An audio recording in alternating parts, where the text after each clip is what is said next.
Yesterday we talked about divergence and curl.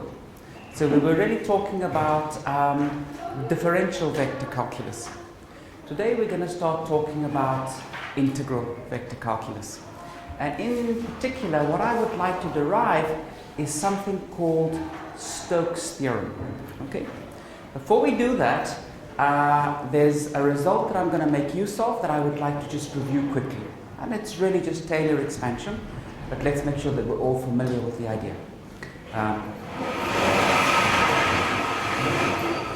So, if I have a function which is given by f of x plus epsilon, I can expand it about x. This is given by the f of x plus epsilon df dx plus terms of order epsilon squared. Is everyone happy with that?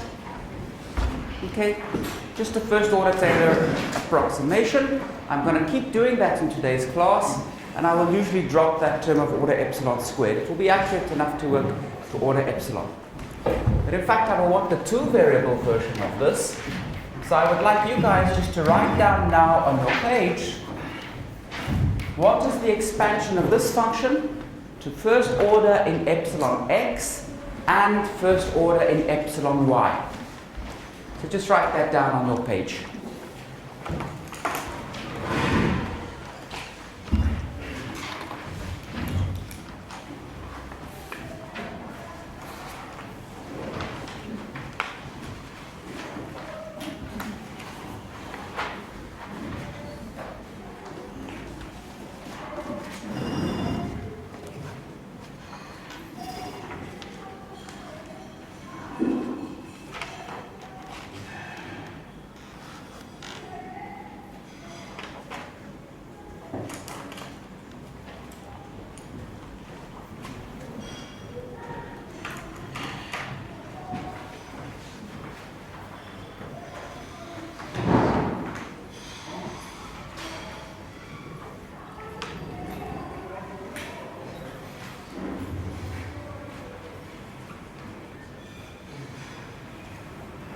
Okay, can somebody call the result out for me, please? What's the first term? F of x and y. Good. What's the next term? Epsilon x partial df dx. Good. Next term? Epsilon y partial df df dy plus order epsilon squared. Okay, good. And that epsilon squared may be epsilon x squared, it may be epsilon y squared, it might be epsilon x times epsilon y. Okay, so this is shorthand for a product of any two epsilons. Good. So we're going to use that a lot. The other thing that I would like to remind you of is when we think about an integral, doing an integral, let's just remind ourselves what we're doing. So let's plot some function f, and this is a function of x, and we will get some curve here. And I'm interested in calculating the integral from a to b of f of x dx. Let's say that this is a, and that's b. So if I say to you, what is the integral? You'll tell me it's the area under the curve. Okay? So how could we calculate it? Well, you can think about taking this interval going from a to b, and you can break it into segments. Okay? So we break this into segments.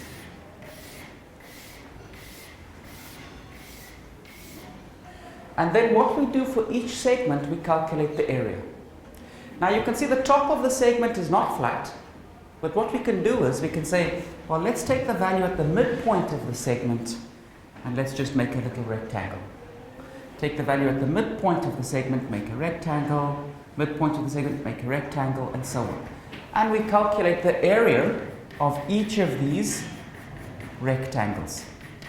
And we add that up. In the limit that the rectangle becomes very thin, the sum of the area of each of these rectangles will give me the answer for the integral. Everybody happy with that? Good. Now we want to start doing things for vector integrals.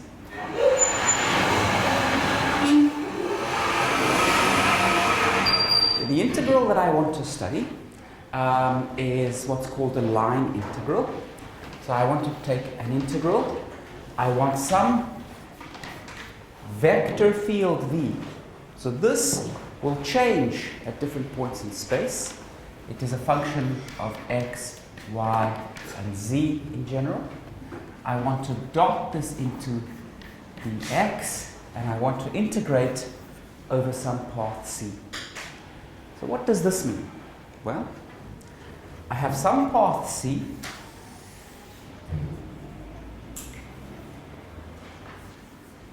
C has a start point and an end point. We know which one is the start and which one is the end because C has an orientation. I'm told in what direction I should move along C. Now what we do is we take this path and we break it into little pieces. Above we broke that interval into little pieces, now we break this path into pieces. So imagine breaking the entire path into pieces like that. And now for each piece, you can define a little vector. If the segments are short enough, they're all straight, and we can define a little vector for each path segment, and this is what we mean by dx.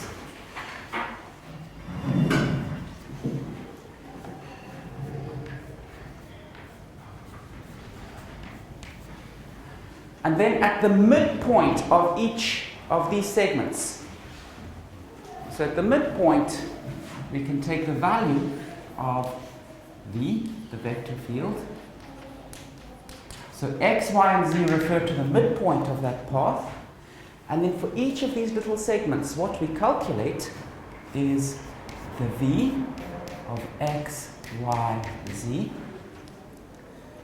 We take the usual dot product into dx, and we add it up. We sum over all the little segments.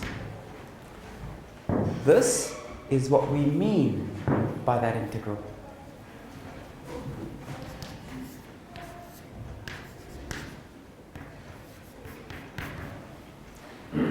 Are there any questions about that? Is everybody happy with that definition? Because that's what we're going to use the whole time. So in the same way that on the top board, we said we're integrating from A to B, let's break the interval up into little segments. Here we're integrating it on the path. We broke it up into little displacements. For each piece, we have a number. On the top board, the number was the area of the rectangle. Here, the number is the dot product of the vector with dx. We take the number for each segment, we add them up, and that's the answer for doing the integral. We happy with that, guys? Good. Now, we have some other notation. If we have a closed path, C, okay, if C looks like this, then when we write the integral of v dot dx, we indicate that we're dealing with a closed path by putting a circle there. Okay? So I will use that. That's the notation for a closed path. Good. Okay, so let's now get on to Stokes' theorem.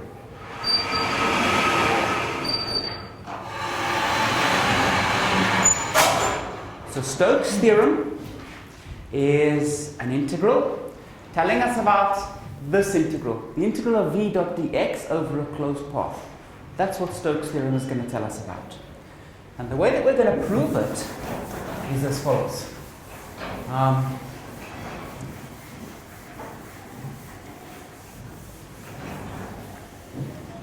So I need to pick my path nicely.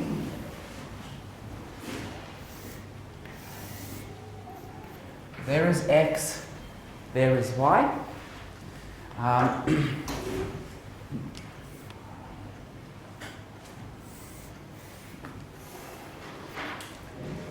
This is going to be my path C.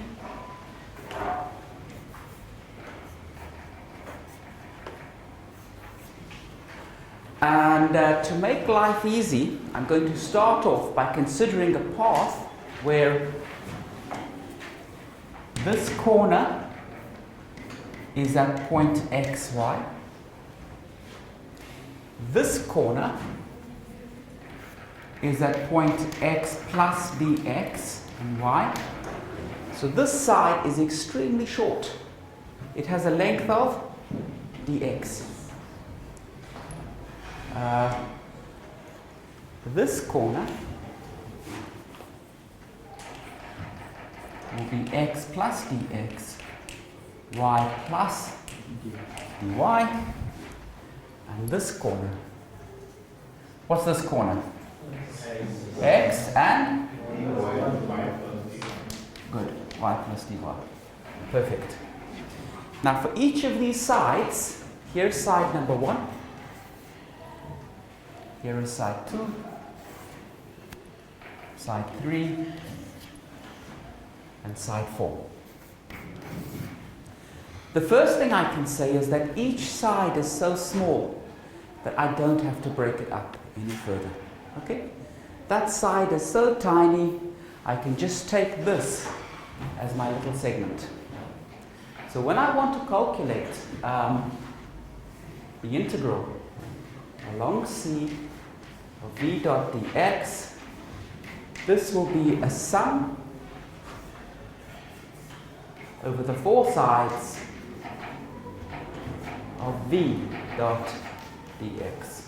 I don't have to break the path up any further because already the sides are so small. So I need to calculate v dot dx for each side. So let's start off with side 1. For side number 1, first of all, I'm going to write down what dx is. So I want to write down a little displacement vector. That displacement vector should be this side of the path. So what should the magnitude of that displacement vector be? Dx. What direction should it have? X hat. Good. So let me put in my unit vectors. There's x hat. There is y hat. It will be in the direction x hat. Okay. I want you guys to tell me. So think about it. What is dx for the second side?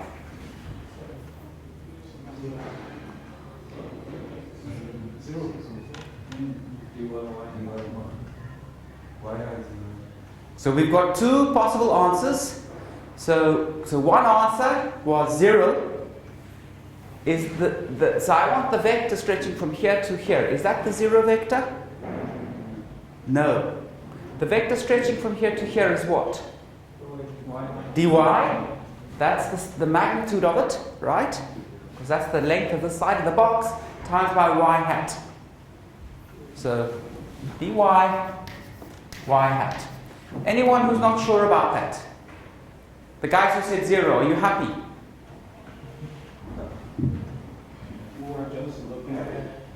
Yes, we said that it's a fraction of the vertical line, but the vector stretching on the y-axis. So why don't we say that dx? Isn't dx the change in the x value? Yes. No, dx is just some general vector. Okay, don't let notation scare you. Let's do this. Okay.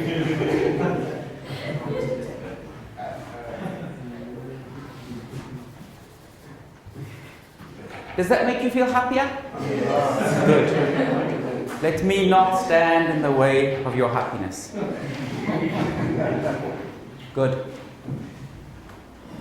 Okay, how about for side 3?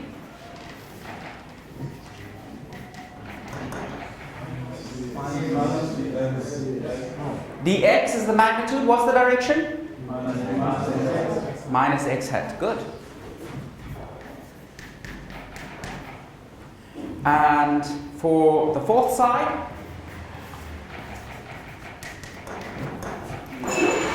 what is dr? Minus dy y hat. Very good. So these are the little vectors, the dx's that we're going to use. We also need to say for each of these what is the value of v, because we're going to be calculating v dot dr for each side. For the first side, I want the midpoint of this side. All of these points lie at the same height, which is y. This point has coordinate x. This point has coordinate x plus dx. So the middle will have coordinate x plus dx over 2. Very good. So we will have, so what we will use the value of v at x plus dx over 2 and y. What value will we use for the second side?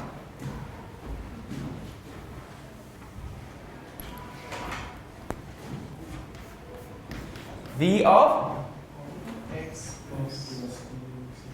x plus dx and y plus dy over 2. Very good.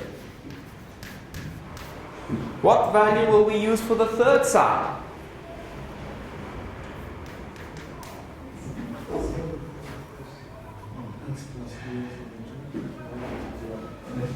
Good.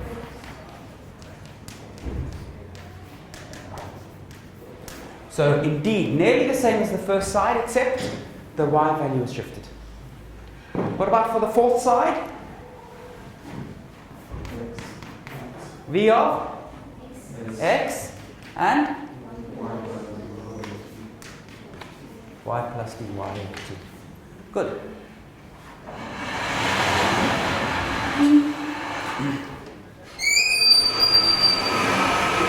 So we now have all of the pieces that we need to start calculating our integral.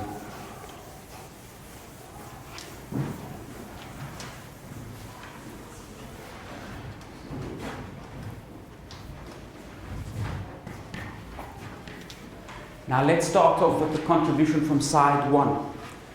So from side 1, we have got dx x hat dotted into v of x plus dx over 2 and y. When I dot x hat into v, yep. Oh, very good. Yes, we can stick to the dr. That was a little test. Good. Okay, so now we've got x hat dotted into v. When we dot x hat into v, what will we pick up? The x component of v. So what does v look like? You know, as a vector field, v could have a vector component that depends, an x component that depends on x and y. It could have a y component that depends on x and y. This could even depend on z, you know. I haven't indicated it. We could have a z component here that depends on whatever with a z hat. If I dot with x hat, which component of the vector am I picking up? X component. So is everybody happy? I'm going to skip a step and just write that. Okay?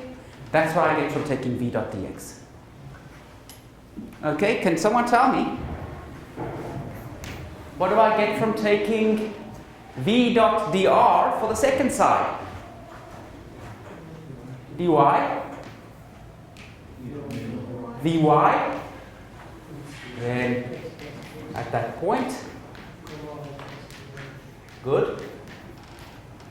For the third side, minus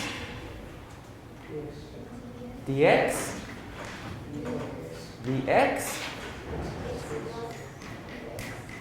x plus dx over 2, dy. Good. For the fourth side?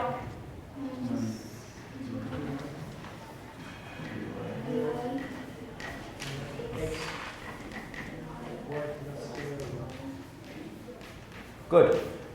So that's the value for the integral. Now, I want to use the Taylor approximation that we started with and expand each of these terms. So if I do that, what do I have? I have dx, and from this term we have vx of x and y plus dx over 2 dvx dx plus dy. Who will tell me what's inside the bracket? Dy at x and y, good, plus dx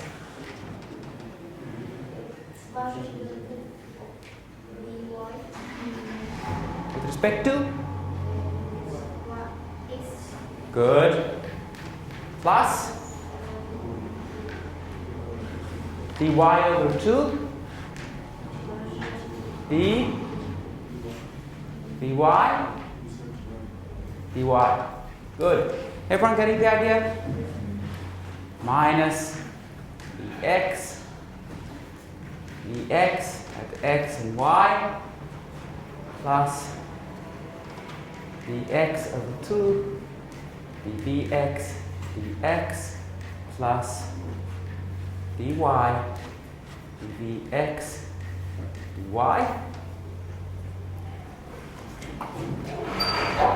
minus dy dy at x and y plus dy over 2 dvy dy. And now I need to collect these terms and see what do I get. Now, take a look.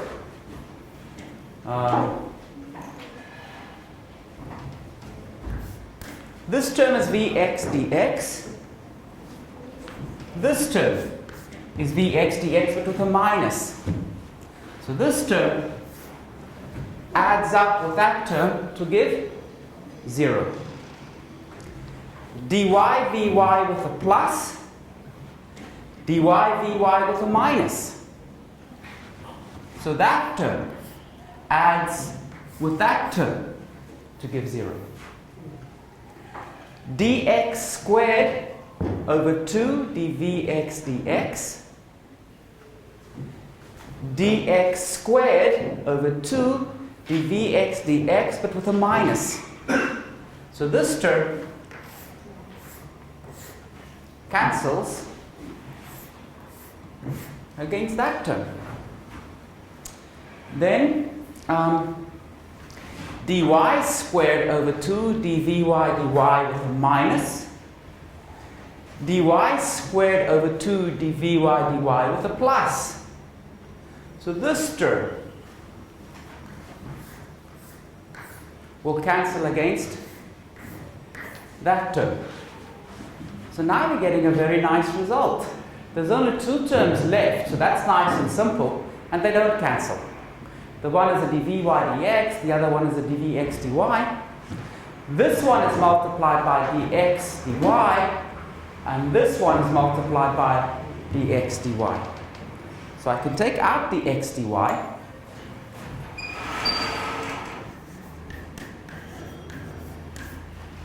and what I have inside is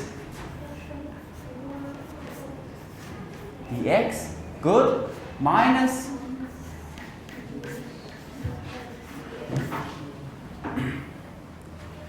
have you guys seen something like this before? So when we were working with nabla, yes? Curl. What was this? This was the z component of the curl. Remember? Z hat d by dx dy minus d by dy dx. So this looks like dx dy z hat into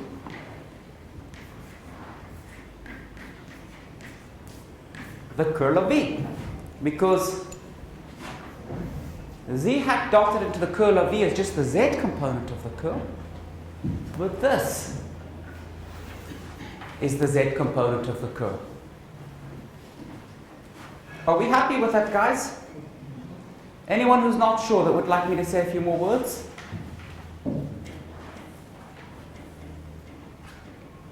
Okay, good.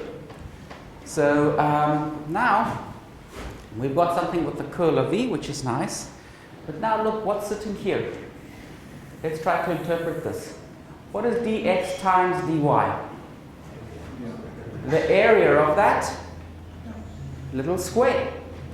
And there's a z hat associated with it. How can we get z hat? Perpendicular to the area and more, curl your fingers the way the path goes. Which way does your thumb point? Outward. So now we're going to define an area element.